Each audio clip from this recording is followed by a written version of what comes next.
હવારમાં હુરનાણ ઉગે ભલ ઉગ્યા ભાણ ભાણ લતું હારા ભામણા જીયન મરણ લગમાણ ઈ રાખજે કચ્છપ રાવું ઉગોય તું હરવાડ અંધાળા ગયા જળવાડ જળાલ જળાલ કિરણો મીડો પાથરવા હામ હામા રથ આવીને ઉભા રહ્યા અને આમ જ અર્જુનના રથને આગળ જોયો ને બાપુ આગળ શિખંડી હતો ને ભીષ્મએ હથિયાર મૂકી દીધા કે આવા બાયલા આગળ રાખીને મારી સામે લડવા આવો છો અને પછી કૃષ્ણ ભીષ્મ અર્જુનને કહે છે કે હવે માર બાણ ઈ કે પણ હથિયાર મૂકી દીધા ઈ કે મૂકી દીધા એટલે જ કહું છું નકર એની તમારી કોઈની તાકાત નથી કે એને તમે મારી શકશો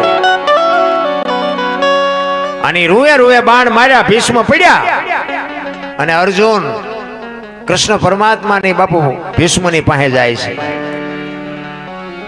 અને ઈ જ વખતે બાપુ જગતજનની જોગમાયા ગંગા માં પ્રગટ થયો થકેલ ત્રાંબા જેવી આંખો આમ કૃષ્ણ પરમાત્માની સામે નજર કરીને કીધું મધુસૂદન મારા દીકરાને ત્યાં દગો કરીને માર્યો ને બાકી અર્જુનની આગળ ત્યાં શિખંડીને રાખ્યો તો પણ ઈ જગ્યાએ કદાચ તું ઊભો હોત ને તો તને ખબર પડત કે ગંગાના ધાવણમાં કેટલી તાકાત છે કેવી જનેતા છે કેવા દીકરા છે કેવી માય બાપુ ધરાવીને ધાનનો નીપજે કોડવીને માળો હારા બધાને હારા જોવે છે પણ બાપુ એવા જો માએ સંસ્કાર આપ્યા હોય તો હારા દીકરા થાય વહુ હારો બે ભેગા પાણી પૂરીયું ખાતા હોય ત્યાં દીકરા કેવા થાય હે કોઈ મતલબ નથી રામ તમે જોવો તો આમ મોટી સિટીમાં જઈને બેન હાલ્યા આવે છે ભાઈ હાલ્યા આવે છે એ જ નથી ખબર પડતી બોલો બધું હરખું થઈ ગયું બેને વાળ કપાયેલા હોય ને ભાઈ ને આવડા હોય આપણે બોલાવીએ ત્યાં ખબર ભાઈ એટલે બેન તો આન કર્યા હતા તો આ બેન છે અરે એવું ગોટે ચડાવ્યું છે ભાઈ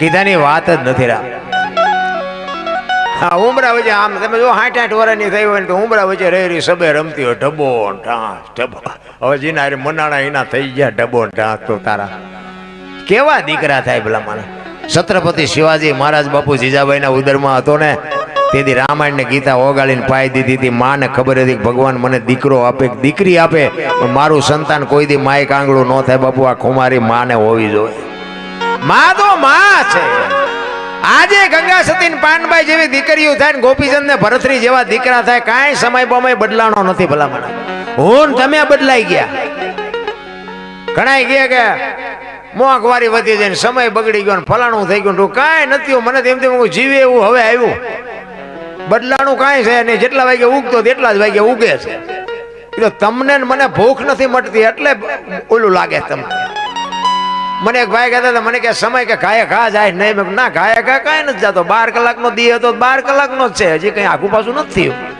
પણ મને કે એવું નથી લાગતું મેં કીધું ભૂખ્યા રહેતા એટલે ન જ જતો દી અને અત્યારે ખાવાનું ચાહે આમ 10 વખત ખાઈને આવે ને ઘરે આવે તો કે હજી મેં ખાધું જ ચા છે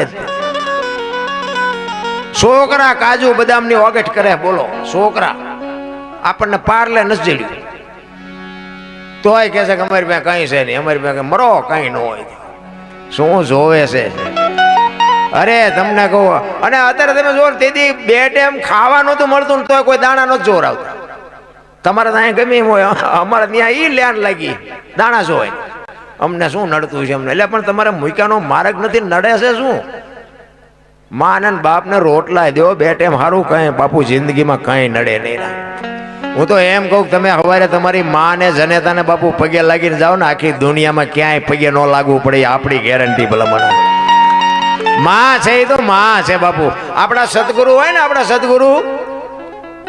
સતગુરુ એટલે 7મા ગુરુ થયા તો આગળના 100 ગુરુ ક્યાં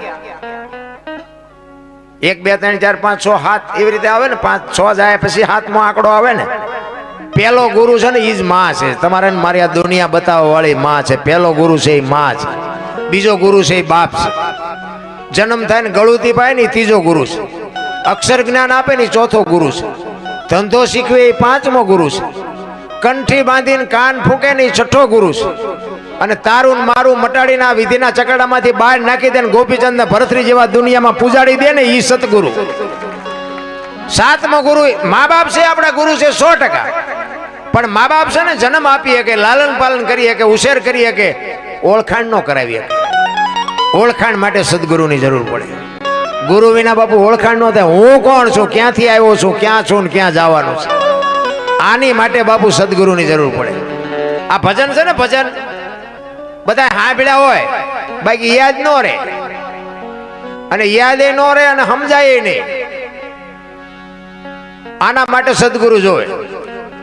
એક વાણી એવું કહે છે, પેલા મેં જન્મ્યા પછી જન્મ્યા બડા ભાઈ, ધામધૂમથી મારા બાપા જન્મ્યા પછી જન્મી મારી માં. વહા ભાંગી નાખે કે નહીં કહો? પેલા હું જન્મ્યો પછી મારા મોટા ભાઈ જન્મ્યા પછી મારા બાપા જન્મ્યા પછી મારી માં જન્મી, આવું હોય? અમે કહીએ છીએ હોય, એમાં તમને ન સમજાય તમારો પ્રશ્ન છે. આ સમજવા માટે સદગુરુ જોવે. આવો મદાર છે મજામાં.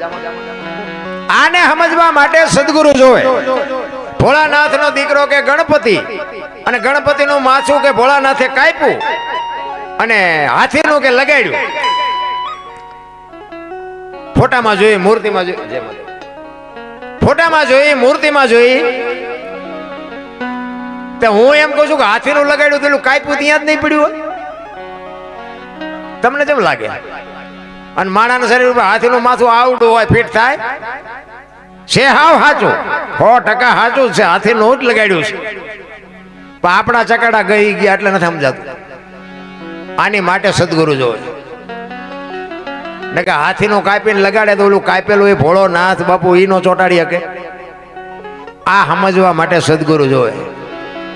કારણ કે વાણી છે ને, વાણી માથે મહાપુરુષોએ પડદો રાખ્યો છે, અને પડદો છે ને એ સદગુરુ મહારાજ જ આગો કરીએ કે તમારી મારી તાકાત નથી. સદગુરુની કૃપા હોય ને તો જ તમને સમજાય, બાકી ન સમજાય. એટલા જ માટે મહાપુરુષોએ ઘણી બધી વાત કરી છે, પણ જેટલા મહાપુરુષોએ દિલથી બાપુ હાથ કર્યો ને, હું તો એમ કહું કે આજે આવે. નાભીથી જો તમારો અવાજ હોય, આ આવડા મોટા કાર્ય શું તમારી તાકાતથી થાય છે? એ વ્યામમાં ન રહેતા કે આ મેં કર્યું. એ એવી ચેતના કોઈક ભેગી હોય તો થાય, બાકી રૂપિયાના ઘર ભર્યા હોય તો ન થાય. ખોટી વાત છે. એ તો બાપુ આ અબોલ જીવને રોટલા ખવડાવો ને એની દુઆ તમારું કામ કરે. એવા સંતની બાપુ ચેતના હોય ને, ચેતના તમારું કામ કરે. તમારે તો આગળ હાલવાનું હોય, બાકી લાઈન દોરી બધી અહીંયાથી મળી જાય. સંસ્કાર બાપુ છે ને, આવા કંઈક કાર્ય કરતા હોય ને તો જ બાપુ તમારી પેઢી કંઈક વ્યવસ્થિત થાય.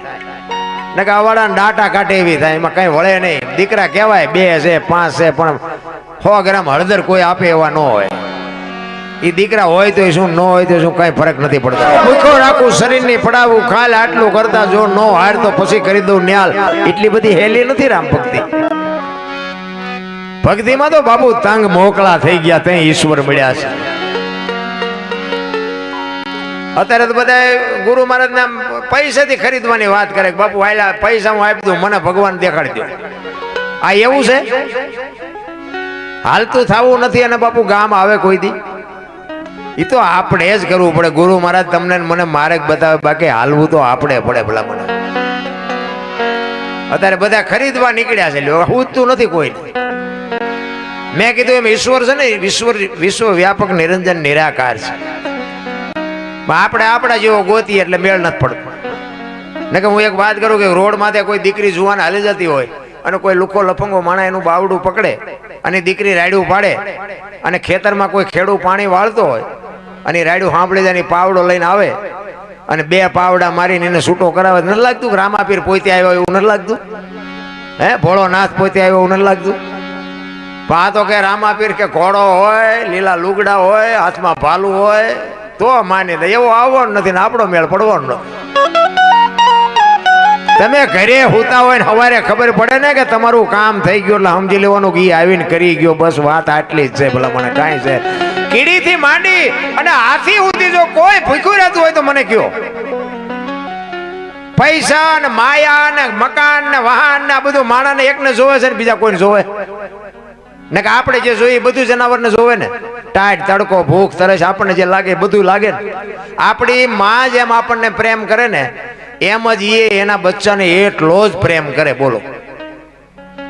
પણ કાંઈ બાપુ કાંઈ એક પક્ષી હોય ને, પક્ષી એ ઈંડું મૂકે, ને પછી એનું ધ્યાન રાખે, એનો ટાઈમ થાય એટલે સીવે ને પછી બચ્ચું થાય. એ બચ્ચાને બાપુ બહારથી ચણ લાવીને આપણી માં જેમ મોઢામાંથી કોળિયા ખવડાવે ને એવી રીતે બહારથી ચણ લાવીને એ બચ્ચાને ખવડાવે. પછી પાંખું આવે ને ઉડતા શીખવે. એ ઉડતા આવડી જાય ને પછી કે તું તારા રસ્તે હું મારા રસ્તે. કોઈ દી આમનું કુટુંબ ભાડ્યું? આ મારી હાળી છે ને આ મારો હાઠું છે ને આ મારી હાવું છે ને કઈ આ ઘૂંચ તો આપણે નથી કરી. આમનું કુટુંબ ભાડ્યું. આ મારી હાળી છે ને આ મારો હાઠું છે ને આ મારી હાવું છે ને કઈ આ ઘૂંચ તો આપણે નથી કરી. કોઈ દી સાંભળ્યું પાડો સરવા ગયો તો ભેંસાટું પૂળો લેતો આવ્યો સાંભળ્યું? જીવે હન બધા મોજથી. શું લેવા વજન લઈને ફરવું પડે ભલામણ? વજન છે જ નહીં, ફરવાની જરૂર જ ક્યાં હતી? માણસ જન્મે ને 2-2.5 કિલોનો હોય, 60-80-100 વર્ષ જીવે અને મરી જાય, શમશાનમાં લઈને હળગાવી નાખો ને પછી રખ્યા ભેળી કરીને જોકો એટલે 2-2.5 કિલો થાય. વાતમાં કાંઈ છે નહીં ભલામણ. જે સમય મળ્યો એ આનંદ કરો, મોજ. અરે અમારો દેહ એક દી પડવાનો છે, પણ આટલા બધા બેઠા આમાંથી કોકને મજા આવી હોય અને બાપુ મોબાઈલના માધ્યમથી તમને ખબર પડે કે ઓલા દરબાર વી ગયા, જો બાપુ 2 જણા આંખમાંથી આંવડા ન પડે તો મારી જિંદગીમાં ધૂળ પડી ભલામણ. જીવન એને કહેવાય. મરી તો બધાને જવાનું છે, હારો અને મોરા બધાને મરવાનો. રામ ને કૃષ્ણ જેવાના દુનિયા છોડવી પડી. તમારી મારી શું ઓકાત હતી ભલામણ? દિલ્હીનો સિકંદર 500 ઘોડાનો રસાલો લઈને નીકળ્યો ને, અને ફૂટપાથ ઉપર બાપુ એક ફકીર હૂતો હતો. સિકંદરની નજર આમ ફૂટપાથ ઉપર ગઈ ને એટલે રસાલો આખો ઉભો રાખ, મારે ઓલા ફકીર પાસે જવું છે. એ ફકીર પાસે ગયો અને ફકીરને કીધું, બાપુ એક ધોતડી પહેરેલી પાણાનું ઓશીકું કરી પગ ઉપર પગ ચડાવીને બીડી ટેકાવીને હૂતેલો. અને સિકંદર અહીંયા જઈને કહે છે કે એ ફકીર, માઈક તને મોજ આવે માઈક. એને આમ આંખ ઉગાડીને કે મારે કાંઈ જોતું નથી, જ્યાં જતા અહીંયા જાઓ. સિકંદર ને પરસ્યો વળી ગયો કે આની મોજ તો જો. હું સિકંદર ઈ કે દિલ્હીનું રાજ માગે તો લખી દઉં, પણ ઈ કે કાંઈ નથી જોતું, આને પહેરવા લુગડું નથી. ઈ કે હું દિલ્હીનો સિકંદર છું. ઈ કે મેં તમને પૂછ્યું તેમ કોણ છો? ઈ હું આ નિરાતે હૂતો છું, ભલા મને હુવા દો ને, તમે જ્યાં જતા અહીંયા જાઓ ને. કેવી એની મોજ કેવી છે, એની મસ્તી કેવી છે. ઈ કે ભલા મને કાંઈક તો માગી, પણ કે હું માગું? હમણાં મને ભૂખ લાગી, હામીને ડેલીમાંથી એક બેન ખાવાનું આવીને દઈ ગઈ. એક ભાઈ અહીંથી નીકળ્યો તો મને બીડી આપી, આ બીડી ટેકાવી. હાજે બીજી કોઈક બેન નહીં ખાવાનું આપે? બાદશાહ ને એમ થયું કે હા આને કેટલો સંતોષ છે, હાજે ખાવાના ઠેકાણા નથી તોય રાહ જોઈને બેઠો છે. મારે મૂક્યાનો માર્ગ નથી તોય હું એઠો નથી બેહતો.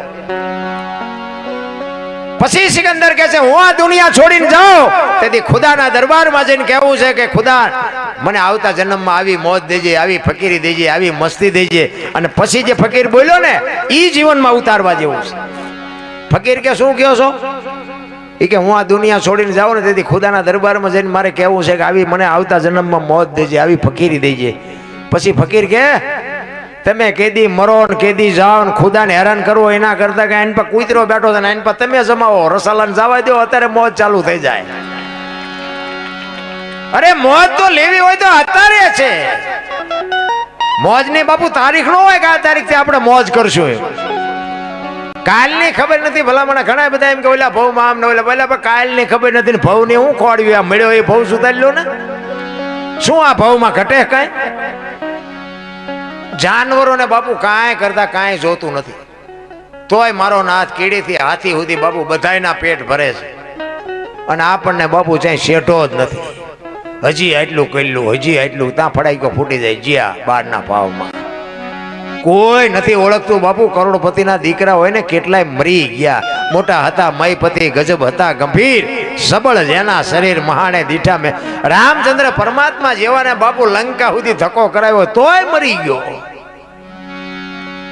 કંસ કૌરવ ને રાવણ જેવા બાપુ હતા નહોતા થઈ ગયા. દ હાથીનું જેના ભુજા બળ હોય એવા જો આ દુનિયામાં હતા નહોતા થઈ ગયા. તમારી મારી શું ઓકાત હતી ભલા મને? હું તો આ બેનો આટલી બધી મને સાંભળે છે ને એ મને તો આજ હું રાજી થયો. એટલી બધી બેનો મને સાંભળતી જ નથી ક્યાંય. ખરેખર રાજી થયો. એટલે મારે જો કે ભાઈઓ, કારણ કે છે ને જો બેનું સંતાનને ઉદરમાં બેનું રાખે, 9 મહિના રાખે, એનો જન્મ માં આપે, એને બોલતા બેહતા ખાતા પીતા બધું માં શીખવે, અને નામ બાપાનું લાગે. ભાઈ ફલાણા ભાઈ એવું જ હોય ને, ફલાણા ભાઈ ફલાણી માં એવું હોય.